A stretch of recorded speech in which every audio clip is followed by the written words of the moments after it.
So, it made me think of something that I'd heard about. There's a thing that you can do, and I don't know why, for people with really hairy backs and people who are hairy all over, okay, called back, crack and sack. They do your back, and there's, you know, there's some people that do look like little monkeys. Yeah, right? Yeah. They do your back, they do your arse crack, and they do your balls. Oh. In that order. Again, always a question that doesn't matter. No, it does, because what I'm saying is it done from the top all the way down? It's not done in one! What do you think? This is huge 30-foot Band-Aid type thing that you're wrapped in and then pulled. It's done a little bit at a time, isn't it? Right, well, again, it still matters which order. Because if it hurts your back, it's definitely going to hurt the sack. That's what I'm saying. I think... What is it called? Back... Crack and sack, or sack, crack and back? No, it's called back, crack. I don't know. It's probably a marketing person said we've got to be in order. You can probably choose which order you want them in, Carl. It's back, crack and sack. It should be sack. Sack, crack, back. Definitely. It should be sold like that. Why? Because like I say, if you're lying there, look, you've had half of your back done. If you went, oh, forget it, right? There is no way you're gonna have the sack done. Is it? No. Sorry, I wouldn't have the crack and sack done anyway. I don't know why people I'm not gonna have a back done. It doesn't need doing. Where are people going where they've got to worry about the condition of the sack? At what event do you go to and you go, well, I've got to look sharp. I've got to look the part today. I don't know. Having the sack done. Nudists? No, because they're about being natural and that, isn't it? Normally they are airy, like that woman on holiday. Yeah, the women are, the men aren't.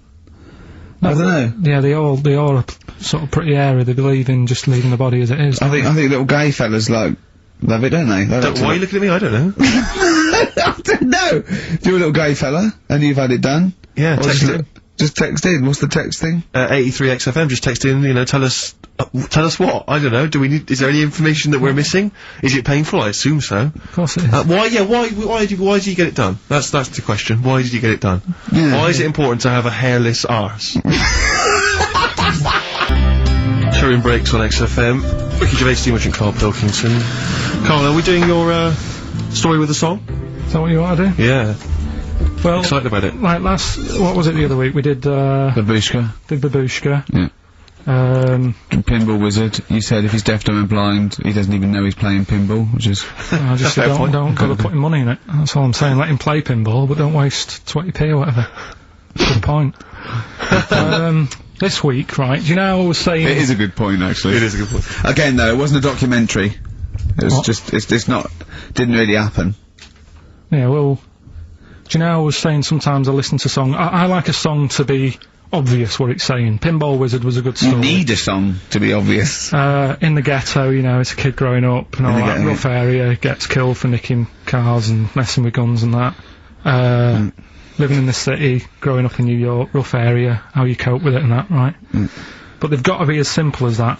Otherwise, I'm not that I've got a brand new combine harvester. It's about like the machine. It's brand new. Yeah. It's brand new. But even though it's new, he's willing to lend it out to other people. No, but what I mean is, if you start trying to be clever, the story's lost on you, innit? Yeah.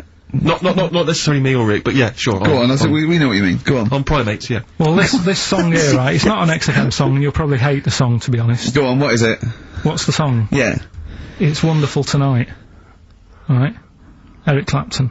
Okay, it's alright. It's a sort of bluesy sort of ballad from the late 70s. Yeah, it's alright. But I'm always arguing with Suzanne, because every time I hear it, I'm getting different pictures in my head. Yeah. Of, like, what's going on, right? Okay. And I'm convinced it's about, like, this little crippled fella in a wheelchair, right? And he's knocking about with his wife. And we don't say cripple anymore, do we, Steve? Do we say cripple? I don't think we've said that since, 70s? I think it's the 70s when we stopped. Alright, just a little fella in a wheelchair then. Okay. And the story is all sort of, you know, how he's being pushed about by his... Again, that's not literally. By his wife, she's wheeling him about, what do you mean? He's wheeling him about, they go to a party, everyone sort of looks round and looks at him. What makes you think that he's in a wheelchair? What's the clues? What's the words? There's loads of little things, there's like, well, like I say, something about his wife walking around with me, and all that. Well, of course she is. She's pushing him about. But walking around. If someone said, "Oh, she was walking around with me," I'd think they were both walking around. There's a few. But that's not. There must be another. There must be a reason why you suddenly thought that fella's in a wheelchair. Right. My wife's walking around with me. Put on your makeup, and I feel alright. No, and she's always saying, "Do you feel alright?" And that she's always asking him how he is. Yeah, but she's just listen. Let me play, right? And try and picture the scene, right? But now I'm only thinking of a little fella in a wheelchair. Well, have a listen to it, and you know, just everything that's being said. Okay. Understand why I'm thinking what I'm thinking. No, never. Yeah, there's no clue. But the thing is, that's what I'm picturing. But that doesn't mean it happened. You picture people that are half man, half moth. It doesn't mean it's possible. Do you know what I mean, Carl? What you think is usually not true. Suzanne is totally right. There is no reason. I have never, ever thought that Eric Clapton was singing about a little fella in a wheelchair. And the one clue in there's two, isn't there? Are you alright? Well, let me say that, little cripple. Right, and, I'll give her the car keys. Oh, well, why's she driving? You ain't got any legs. Pushing him around and that. No, pushing him around. So we'll do one more next week then. Okay. Jack Johnson on XFM, Carl. Alright. Yeah, we were talking briefly earlier about something that you'd been reading. Well, it's just that you're always having a go at me saying, you know, you're never happy. True. You know, what cheers you up, what's the best thing that can happen for you and stuff like that, right? Sorry, I have never said to you what's the best thing that can happen for you. No, but I'm like trying to encourage you. Steve's, and you have a bit. I've started reading more and doing more science stuff, even though some of it does me head in, like I say. Knowledge is almost annoying. Right, knowing about that mammoth is annoying. Think about being a quote. Yeah. Think that if I have seen further cluster on the shoulder of giants, we will fight them on the beaches. It was MC². Knowledge is annoying. Yeah. That's an amazing one. Karl Pilkington, 2005. No, but it can get you down, can't it? Knowing stuff that's going on. Yeah, knowing stuff. Sometimes I don't want stuff in my head. When I read a horrible story or someone tells me, I wish I didn't know it. Yeah. Yeah, that's all I'm saying. But, at the same time, there was something in the paper about, things to do before you die. And it was just stuff that I sort of looked at, I thought, don't want to do that, cross that off, not bothering with that. At number one, you always know what's at number one, it's the same thing every time. Swim with dolphins. Yeah. Don't know why. Do you want to do that? What's going on down there that it's so good? What do we not know about? I mean, yeah, it'd be fun. I'd love to sort of encounter most animals, to be honest.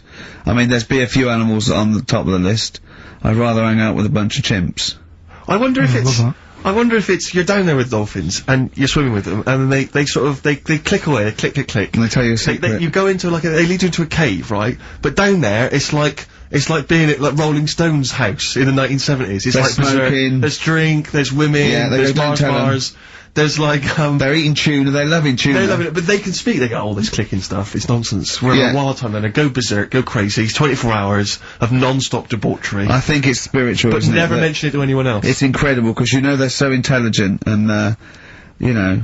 Do you know about dolphins, though, how intelligent they are? Well, people keep saying that, but what have they done? Do you know what I mean? What's someone done that they've gone, this book, you know, I've read a book by a dolphin or whatever, what have they done that makes them so bright? It's the same way they go, you know, they look after you, they save you and that. There's got to be one bad un in that bunch. Of course there... Sorry, I wasn't suggesting they're all flipper. I'm not just they're constantly going round the oceans trying to save people. I mean, they're intelligent, you know. In what way? What do you mean, in what way? Well, what do you mean? Why do because they pass tests? Keep saying they're bright? Because of the things they can achieve and learn. Like what? And well, they can tell shapes, objects, colours. Sorry, Carl. I mean, they're no match for you. They're not as clever as you. They're way down the list. But it's all relative, isn't it? For a non-human, they're doing okay. They're up there with chimps, you know. So what do you want to do before you die? Any achievements you want to have? Well, if I'm ill, I'd prefer to go to the doctors than to go with the dolphins. Yeah. Why are you suddenly ill? It's not, when they say things to do before you die, they don't literally mean the sort of, the day before. They mean you croak it. that you want to experience life. You can do it over the next 20 years. Is that what you thought you meant? Like, literally Is the that 24 what you hours meant? before Like you a die? priest there going, give me the lift. What is it, Grandad? Dolphins. You know, no fit state, Grandad. Get me in the water. Get me down to Brighton. What do you think that list means? Well, yeah, that, you know, before you die. You're incredible, Carl. Amazing. You're all this time. Things to do before you die. That's why he doesn't want to do any of them. Didn't you think it was a bit extraordinary that you had to try and swim with dolphins and visit Disneyland and climb Mount Kilimanjaro all in the same afternoon? That's why I said to you, I would be in no mood for a dip. That's incredible! Always a new twist on things. Always a new twist on things. But you say about travelling and that, you like travelling and stuff, but why? Because I've seen and experienced extraordinary things. You know, I went to Kenya once. I met a man who was a vigilante. He was cleaning up his neighbourhood because the police were too corrupt to do it. Carried a sword, and you know, he was extraordinary. He'd been attacked, but he didn't care. He fought them off. He was trying in this little slum area to try and instill some law and order. He had to arrest his brother-in-law once. It was a fascinating story, and he was an extraordinary man. I went to Manchester and I saw two lads with big heads and webbed feet looking at a house. There was a horse in the living room. Right, straight onto Monkey News. It better be No, let's play a record. We've got to do Monkey News. It's only 5 minutes to go. We've got time for a record and then some Monkey News, surely. Oh. Bit of XTC. Oh. Making plans for Nigel XTC. Okay, let's play the jingle. Oh, chimpanzee that Monkey News. Right, this happened in Pittsburgh, right?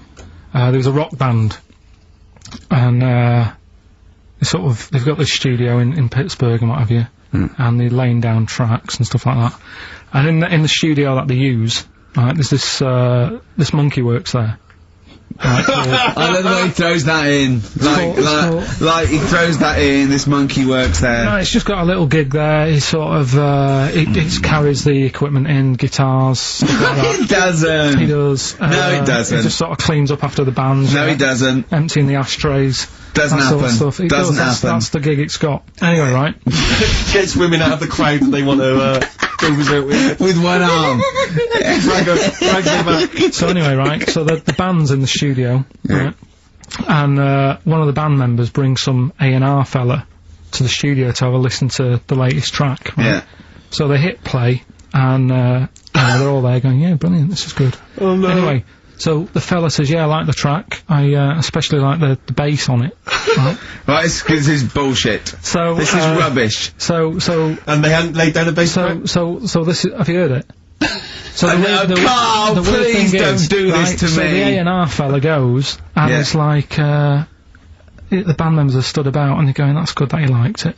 And I'm saying, yeah, but what's he on about with the bass? So no, this is rubbish. This is absolute rubbish. Where did you get this from? Please, because we never get to the end. This is absolute nonsense. So they played it back. Yeah, right? and it's the chimp playing bass. Definitely not. So they were like, that's weird, we haven't got a bassist. Anyway, so they go, well, whatever, right? So we haven't got a bassist. They go, whatever, let's go home. Oh, forget it.